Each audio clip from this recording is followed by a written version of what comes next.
Roma, imperio de mármol y sangre, cuna de filósofos y parricidas, un lugar donde el poder era más efímero que el humo de un incensario y donde el veneno podía valer más que un ejército.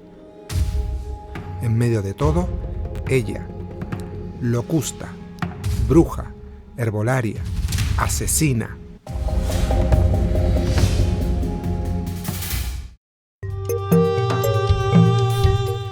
Su origen se pierde entre mitos. Algunos decían que nació en la Galia. Ya de joven, Locusta dominaba el veneno como un alquimista del mal. El relato que nos acontece empezó con una mujer aún más ambiciosa, Agripina. Agripina la Menor, hermana de Calígula, esposa de Claudio, madre de Nerón. Vaya familia, y tú te quejas de la tuya.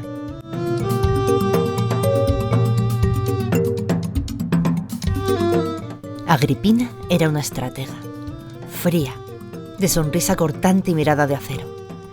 Y necesitaba un arma silenciosa, una sombra líquida, una especialista en la muerte sin estruendo. Así fue como Locusta encontró su lugar, la asesina oficial del imperio. Claudio fue su primer gran encargo, y lo logró. Entre sus manjares se escondió una trampa no mortal que dio inicio a la agonía. Todo empezó con un hongo venenoso, no lo suficientemente fuerte como para acabar con su existencia, pero sí para enviarlo a las letrinas, donde encontró el auténtico veneno. Un hongo acónito, o tal vez una combinación que solo Locusta sabía preparar. La pluma, símbolo de la opulencia imperial, esa misma que Claudio solía usar en sus excesivos banquetes para inducir el vómito, fue la que le sentenció. El emperador sucumbió a la agonía, seguido de la más inquietante de las sonrisas de su esposa.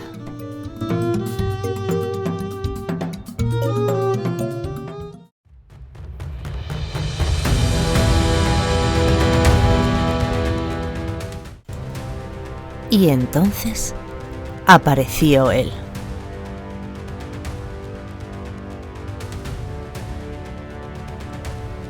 Nerón, el emperador de la lira y la llama, el actor que soñaba con ser Dios y que convirtió el trono en un escenario de muerte.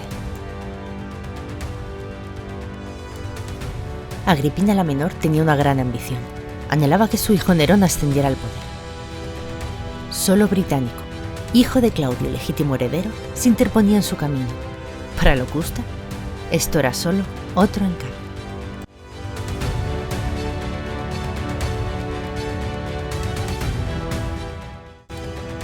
El primer intento fue con una nueva ponzoña de su invención. El efecto no fue el deseado, siendo este muy lento.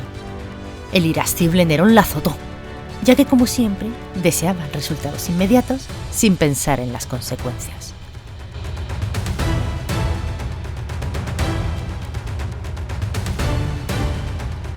El joven británico finalmente murió en un banquete, ante la mirada de todos. Algunos pensaron que se atragantó. Esta vez el preparado, escondido en el agua fresca, sí tuvo el efecto deseado. Nerón atribuyó el desgraciado desenlace a la epilepsia, enfermedad que en aquella época era intratable, incluso para Locusta, que solo usaba sus conocimientos para provocar dolor.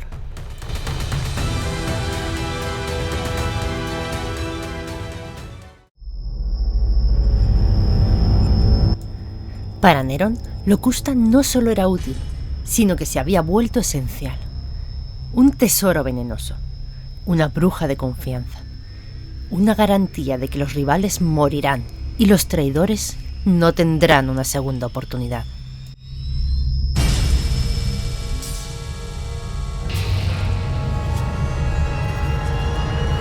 Nerón la protegió y la recompensó con creces.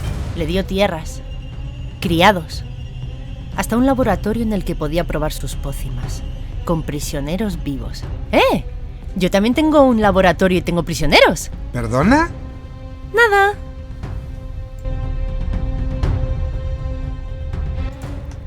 Dicen que los condenados gritaban antes de caer al suelo convulsionando.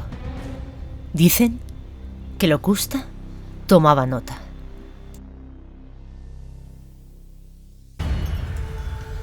Todo era metódico, todo estaba calculado. Y cuando fallaba, Nerón la azotaba con su propia mano. Exigía resultados. Y Locusta obedecía.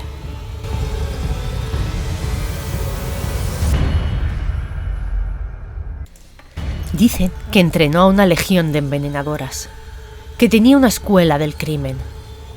Sus alumnas sabían cómo deslizar un grano de cicuta en la comida sin mover un músculo.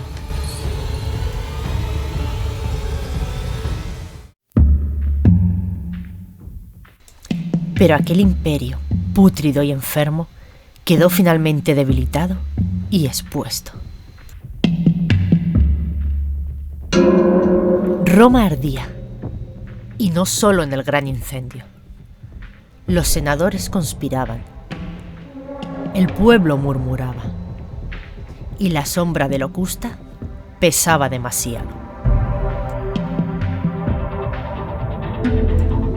Tras la caída de Nerón, el nuevo orden llegó con sed de justicia o de venganza.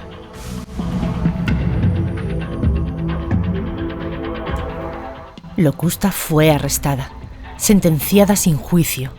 Era tan útil como peligrosa. El veredicto estaba escrito de antemano. La bruja debía morir. Y así fue ejecutada públicamente. Nadie sabe si murió gritando. Nadie sabe si murió maldiciendo. O si antes de morir susurró su última receta. Su legado siguió en los venenos, en las leyendas y en la historia oscura del poder.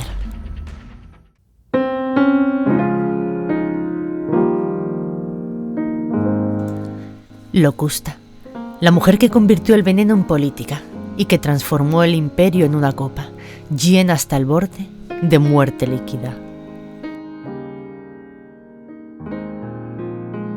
Una gran mujer de su época, que supo buscarse la vida a base de venenos y pócimas misteriosas, en un momento en el que el magnicidio estaba a la vuelta de la esquina.